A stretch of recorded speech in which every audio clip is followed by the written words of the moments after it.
We talk about another series loss for the Chicago Cubs, but the real thing is the next 21 games and how important they are.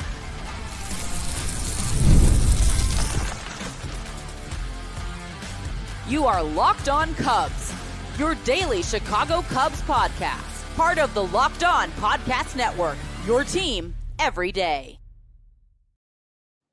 You are Locked On Cubs, part of the Locked On Podcast Network, your team every day. Alongside Sam Olber, I'm Matt Cozy. Sam and I are lifelong fans, taking our passion into discussion with you on all things Cubs. Today's episode is presented by our great partners at Monarch Money. Take control of your finances with Monarch Money. Use code LOCKEDONMLB at monarchmoney.com for 50% off your first year. We bring a segment called Hot and Colds back later in the show. Big discussion on the next 21 games for the Northsiders, and we start with the Cubs dropping 2 out of 3 to the Mets over the weekend. 7-2 loss, 6-5 win, 6-2 loss. Cubs got only 5 hits and 3 hits in the series opener and finale, respectively. Second game proved to be an outstanding win, a win that a lot of us wanted to see sooner than later. So, Sam, we entered the series thinking 1 of 3. And this weekend, we learned the Mets are definitely one of the best teams in baseball right now. Yeah, and I think the Cubs are playing poorly, and so when you put those two things together, very, very rarely does a series go exactly how most people think it's going to go. This was to a T. Thought the Cubs would have a really good chance to win 1. I thought to win 2, they'd have to steal 1, which was going to be Sunday's situation. And I thought there would be 1 game, and it felt like Friday was going to be kind of exactly what it was.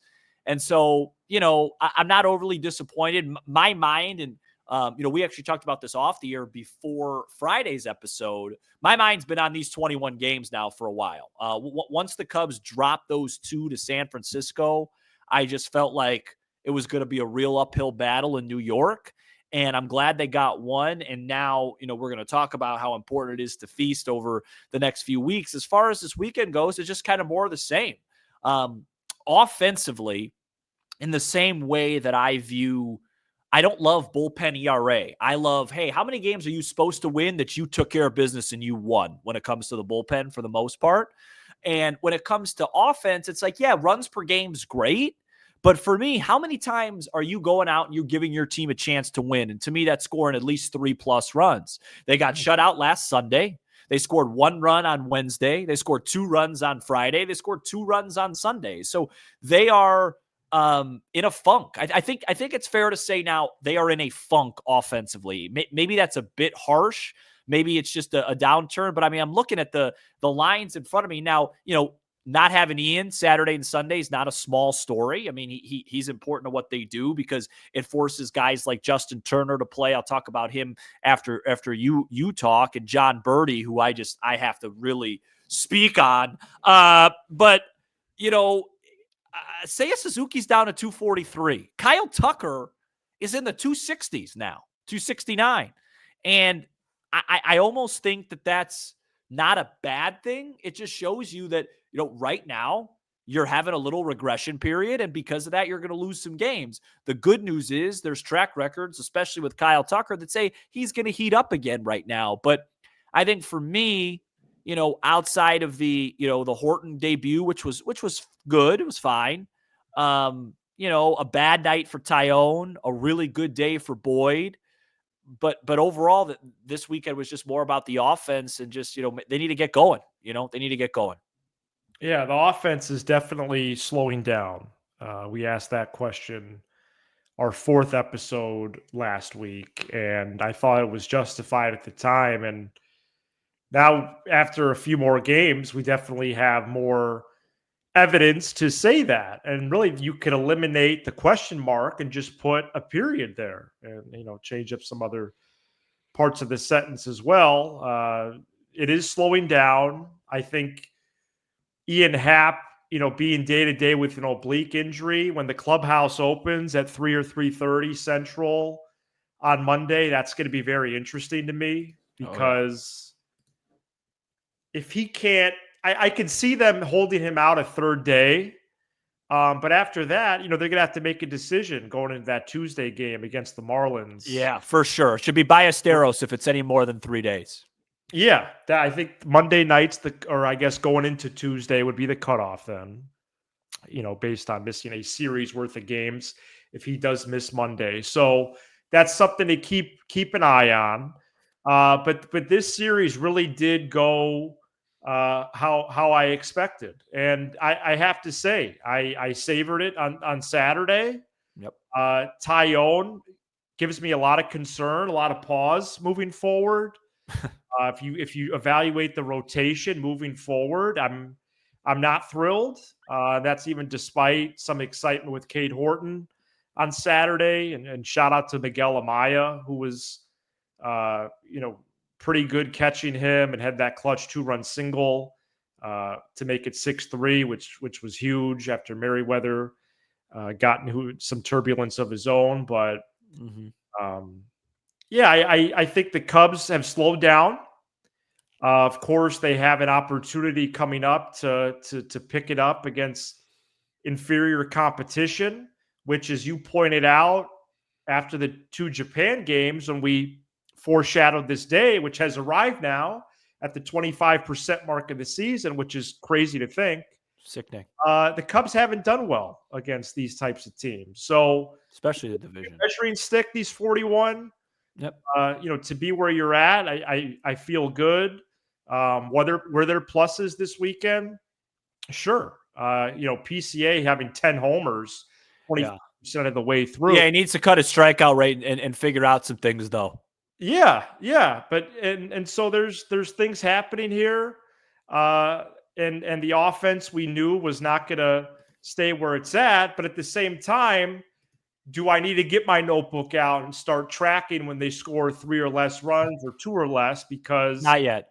They played, I think it was 45% of the year last year, scoring 3 or less, which is almost unheard of. So yeah, it was a unsurprising weekend. I got a few things I'd like to finish off with. Number one, quick note on Sunday. Didn't work. Love that Council went back to Hodge. You want to be a closer, you gotta face Lindor and Soto on a Saturday night and then come back Sunday morning in a 2-2 game and face him.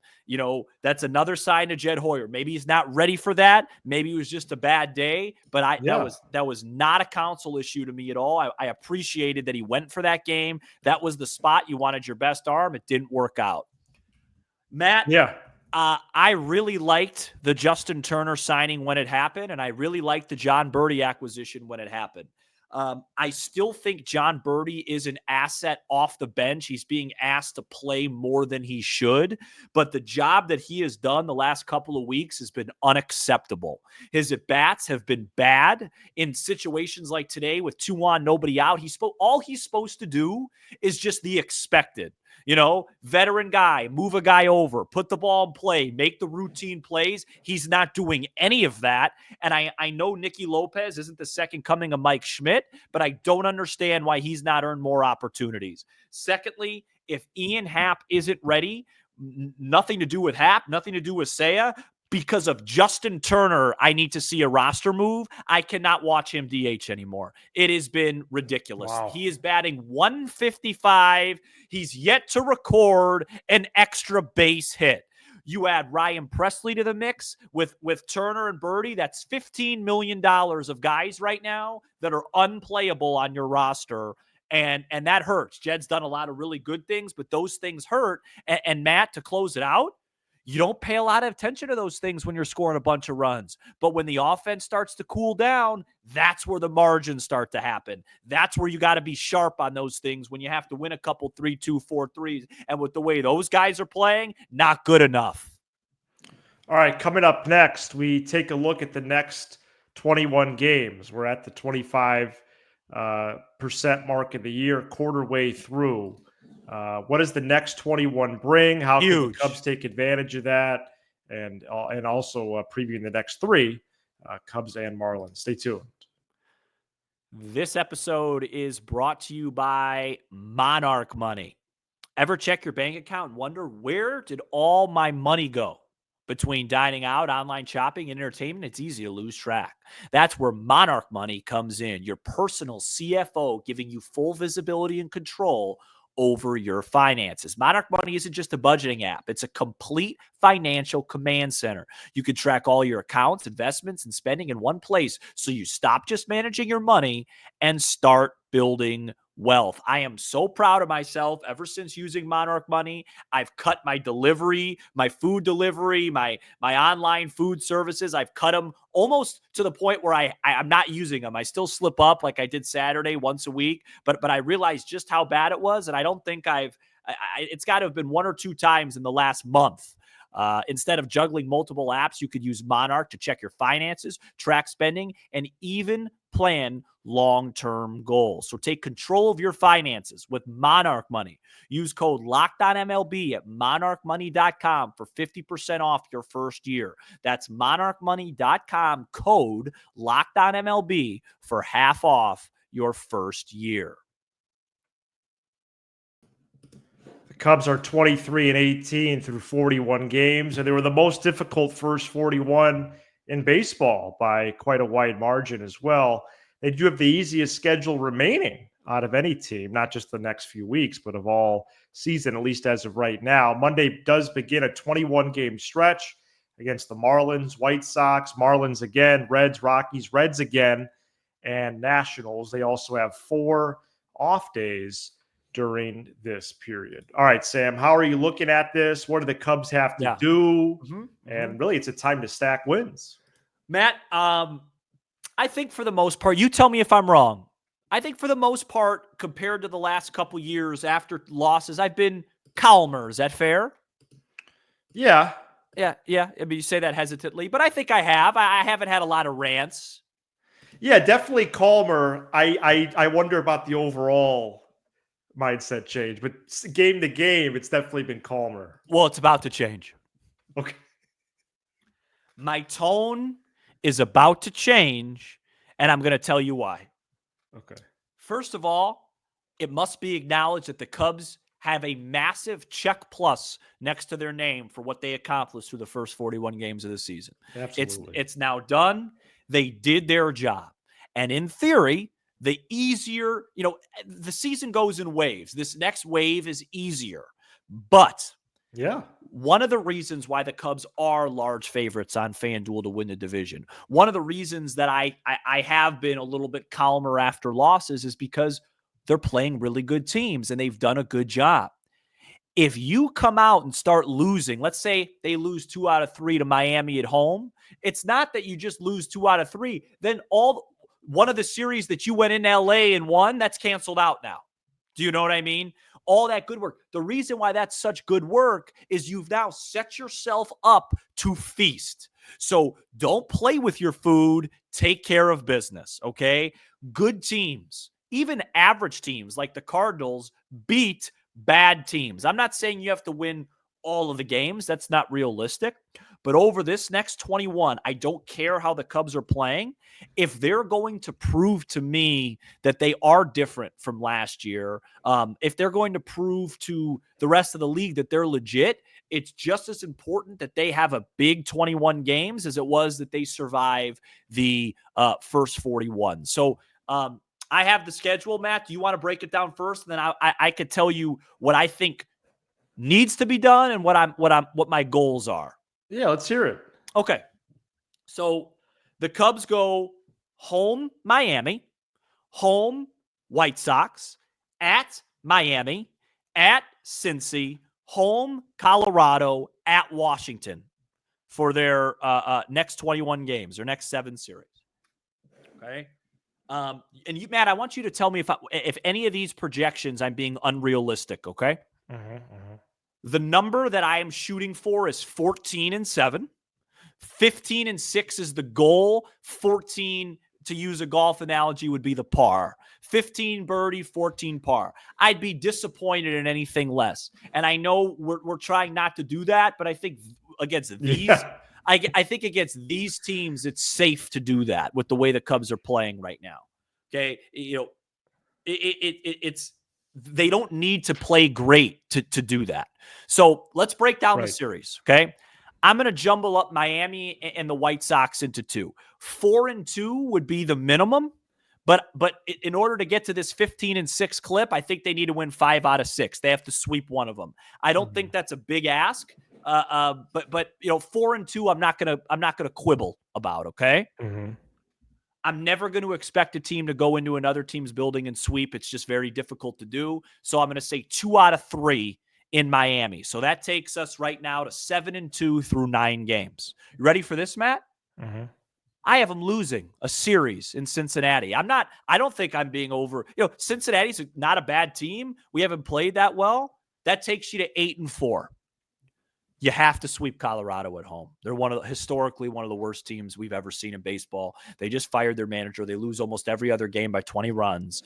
You have to sweep literally. You have to sweep that series. I'm sorry. That would take you to 11-4. You just lost a series in Cincinnati. You're not going to lose to them at Wrigley back-to-back. That takes you right there to 13-5. And then you go to Washington 2 out of 3, 15-6. None of this is unreasonable. That would take you to 38-24, which is a 99 win pace. And guess what? Your schedule at that point would be even. You had your big stretch against the amazing teams, and then you had your big stretch against the bad teams. So it wouldn't even be like you were cherry picking. And I think after that, the Cubs would have a really nice cushion. That's what I think they need to do. And again, maybe 4-2 this week instead of 5-1, and it becomes 14-7. Same type of thing. But you have to make sure you bank in some wins over these next 21. Yeah, philosophically, I think I wonder where I line up with most fans, and not just yourself, just because I don't feel the need to backdate as much as people do. Like I understand your premise about canceling out other series, but those are wins and losses that happened, and now what's ahead of you. And despite 3 of these teams on your schedule coming up, quite possibly being 3 of the worst that we've seen in a long time, and that's hard to do because the White Sox literally set a losses record last year. But right now, it's trending like the Marlins, White Sox, and Rockies are going to lose 100 plus. And, the Nationals, I like some of their lineup, but they're 7 games under too. And so really you're just looking at 6 games with the Reds where you even have any sort of a threat, even on paper, much less on the actual baseball field. So 3-3 in those. I appreciate the 15-6 target. I think just my nature, and I want them to do that. I think just to be a little bit conservative, I thought 14-7. Yeah. Just because 15-6 is 700 baseball or more. Right. No, I get it. And with 4 off days mixed in, this is 4 weeks of baseball. To do 700 baseball over basically 1 month, that's hard. I hope it happens. I would think more of the 13-8, 14-7 range. Where 13-8 gets you is an over 600 winning percentage, and I still think that sort of output would build some comfort in the standings, which ultimately is the goal, right? Yep. And in addition to the Cubs being able to stack wins against inferior competition, which we've had to question, since we've had this show. So yeah, I like how you're going through it there. I wrote down 13-8 going into this episode. I think 14-7 would be great. And the 15-6, that would be pretty darn impressive. But, with the way Wrigley has been playing and kind of this weather pivot starting really Monday night, the Cubs being a minus 235 favorite for the opening game. Crazy. I would like to see from the jump, get out to a 3-run plus lead against the bad starting pitcher and Quantrill. Bullpen needs to follow. Defense needs to follow. Ray needs to be sharp. Start the week in the win column. Yeah. And go from there. But also, they've done a great job at home winning series openers. Then no letdowns. Finish. Right. Finish series victories. Finish sweeps. Because to get 15-6, you're going to have to sweep some people. They haven't really done. They've had they would 1 3-game sweep. The Rockies, like you said, is a good target for that. Well, don't you think that's a must sweep? I mean, as I sit here now, I don't, but that would be the one to do it. Yeah, I just losing it to that team. And the only reason why is because after they lost by 3 touchdowns Saturday, they won the next day, Sunday. But they're at home. Right. It's different. I don't expect the Cubs to sweep Colorado and Chorus, but I accept them to sweep them at Wrigley. I really do. I mean, they're 7-33. I get what you're saying. Just one point that we could preview the Marlins series, talking about backdating. This is where I think the odds tell you a lot, because the Cubs are still minus 330 on FanDuel to win the division. That number hasn't really changed with a lot of losses and things like that because of the schedule. That number will change significantly if they lose some of these games, because one of the reasons they're such big favorites is that people have banked in, oh man, well, they're going to really flex and eat against the Marlins and the Rockies and Sox. So it's just important to do so. Right. The computers are doing that. For sure. It's just important to make sure that you follow the projections. You'll see a big Pacoda change if they go 3-3 this week. Yeah, you don't see a big Pacoda change if they go 3-3 against the Mets and Phillies, but because that's actually a good result. So you know what I'm saying? That's all I mean with that.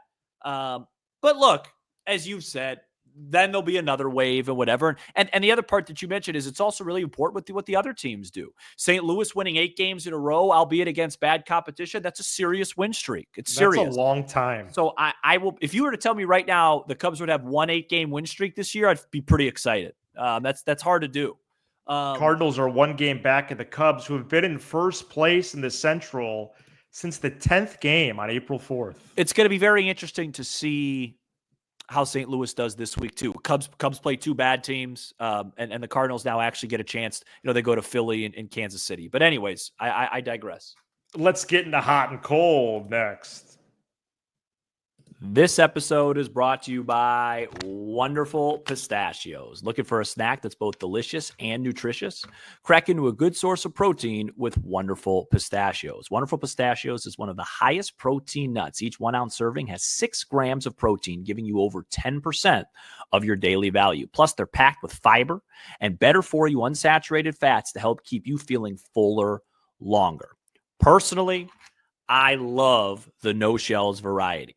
It's the perfect grab-and-go snack for busy days, whether I'm snacking at my desk, on a road trip, or just need a quick protein boost. They're always my go-to. Folks, you've seen me eat these plenty on watch-alongs. They're my go-to snack. They're my favorite snack. Chili roasted is my favorite flavor. I have to have a quick handful right now. They're excellent. They're packed with flavor. I could not recommend them more. So get snacking and get cracking with a snack that packs a protein punch. Visit wonderfulpistachios.com to learn more. Jameson Taillon scuffled Friday. Cade Horton went 4 innings in his debut Saturday. Matthew Boyd continued his excellent 2025 campaign Sunday. Current rotation lines up as Ray, Brown, Taillon, Horton, and Boyd. We know Steele, Assad, and Minaga are all out.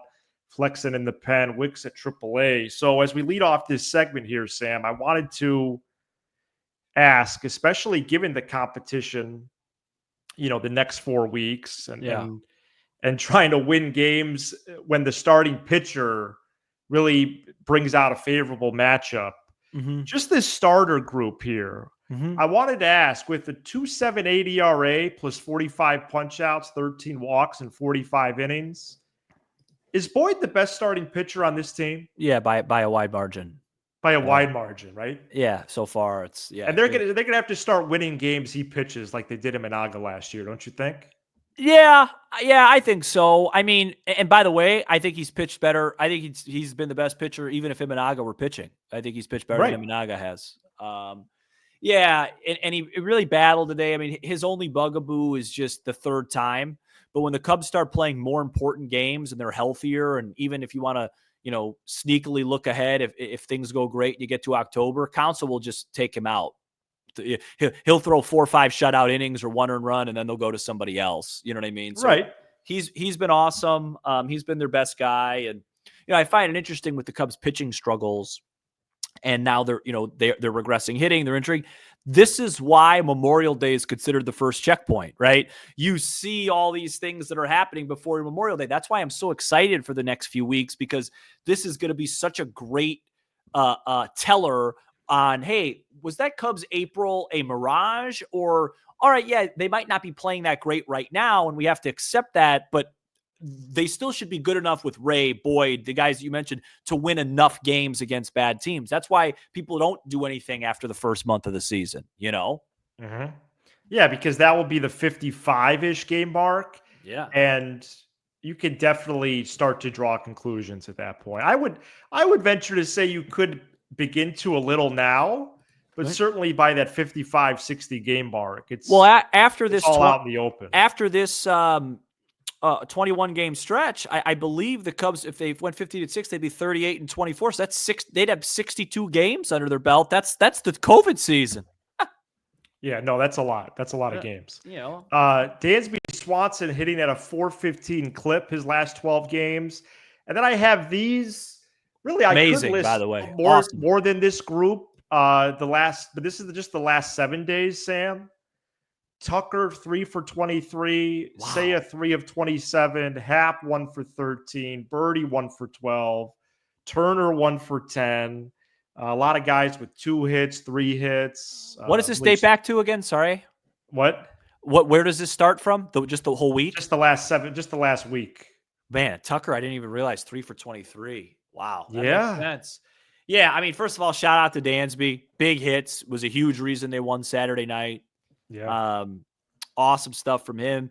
Yeah, it's like, I don't view that Giant series as part of, oh man, they just ran into a really good team. Like, I don't think the Giants are that good. I think they either got swept or lost 2 out of 3 this weekend in Minnesota. I didn't see what they did today.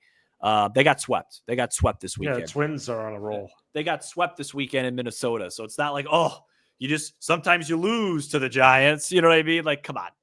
The Cubs didn't play well. They had a fluky game Tuesday night, and then they scored 1 run on Wednesday, and then they're not hitting, and so you're gonna lose games when Kyle. Yeah, they lost. Yeah, you're gonna lose games when Kyle Tucker's in a 3. When Tucker's in a 3 for 23 and Seiya's in a 3 for 27, a 2-4 week against the Giants and Nets, all things considered, ain't that bad, right? Like right. we talk so much about navigating a baseball season, and you want to take advantage of the highs and you want to minimize the lows. You could argue going 2-4 this week with those guys doing that and the numbers you just mentioned is actually a pretty gosh darn good result. Yeah, and I'm glad you speculated on some roster moves, or really just illustrated your desire for 1 or 2 earlier, because I would be all over that usually, but unfortunately, I think clubhouse presence from JT, as they call him down there, Justin Turner. Yeah. I don't think he's on a short leash at all. Well, I'm not advocating that he should be DFA'd yet. I'm advocating that he should really not be starting and be situational. Right. So bring up another DH, you mean? If Happ had to go to the IL. Right. Yeah. Otherwise, just don't play him for a bit. That's all. Right. Or hit better. Just start performing better. I mean, this is insane. I mean, the guy fouls off pitches right down the middle. Couple more things on the slumping offense that you just mentioned. I know baseball has its trends. Despite that, man, this should be a get right week for the Cubs. I mean, the weather is, especially for the offense, like this could be a really nice week for a guy like Kyle Tucker. I mean, and even just these first 3. Yeah. Just start with these first 3. Get off to a good start. Go 2-1. Go 3-0. Well, 2-1 shouldn't even. Yes, they better. Right. But weather in the mid 60s, high 60s, right? Cal Quantrill throwing. I mean, things like. I mean, this should be. You don't want to be over anxious, but this should be a slump buster for Seiya and Tucker especially. Those are the 2 guys I'm watching this week. And I have to say, if you want to talk roster, which is, my jam, anybody out there, Vidal Brujan's a waste of a major league roster spot. Well, he'll be gone soon. He should be. Yeah, he'll be gone soon. Hey, who's hot? Since pitching in the big leagues for the first time since 2021, Drew Pomeranz has allowed 1 hit, 6 2/3 scoreless. He's a weapon. One hit. Him and Thielbar have both pitched really well. And it really gives the Cubs flexibility. And Brad Keller has thrown the ball really well. And you scoreless this week. You would just like to see Hodge just graduate into the guy that you think he could be, which is, hey, Hodge is in the game. Let's get some punchies. He's not even. I don't believe after today he's even striking out a guy an inning. It's right, maybe just like a tad less. Which with his stuff, and his profile, because like Porter Hodge walks a lot of guys, right? We all know that. So he needs to, hey, I have it right in front of me now. Yeah, 17 and a third innings coming into today, 16 Ks. That's not enough for the amount of guys he walks. Just isn't. If he wants to be an elite reliever, just isn't. He didn't strike anybody out this week. He has 10 walks. So. And folks, if you're wondering about Matt Shaw, we're doing hot and cold. Oh boy, Matt Shaw is 4 for his last 26. No, Matt Shaw's not going to come up until he proves that he's ready. That Jed Hoyer's not going to compound a mistake with another mistake. And I know people are rolling their eyes, as you should. But I would really like to see Nicky Lopez get a start Monday night. Not because that I think he's some sort of difference maker, but because of course. I'm just tired of John Birdie's efforts so far. You have to try it. You have to put him back in, Lopez. And it's like, oh, he has 1 hit all year. He's had like 12 ABs. So what though? Yeah, just what about on defense? Yeah, it's some rain, by the way, in the forecast this week. Tuesday, slight chance though. Yeah, but hopefully potentially 80s for that Friday game. Don't you kind of wish Boyd was throwing against the Marlins just to get, because you just know he would shut them down versus we got I feel pretty good about Ray just throwing strikes. You're going to see Mervis. Gosh, if he hits a homer, people are going to freak out. Yeah, he's hitting like 190 now. Yeah, I know. It's crazy. I mean, he hasn't hit a homer since April 23rd. Well, he's going to get one this week. So Cubs who are the Cubs? They got it's Ray, Brown, and Tyone, Jameson. Yeah, so 3 righties that could, All right. Well, we'll see how the Cubs do this. Tone change is coming, guys. Be ready. This is Locked On Cubs, part of the Locked On Podcast Network, your team every day. For your second listen, check out the all-new Locked On MLB game nights. Every game, every night, all season long. Get local analysis on a national scale. Find MLB Game Night on the Locked On MLB channel on YouTube or wherever you listen to podcasts. And take care of business. Just be who you're supposed to be. Win series. Well, I was thinking, too, maybe this weekend against the Sox, whoever wins that series, that could be bragging rights for the Pope.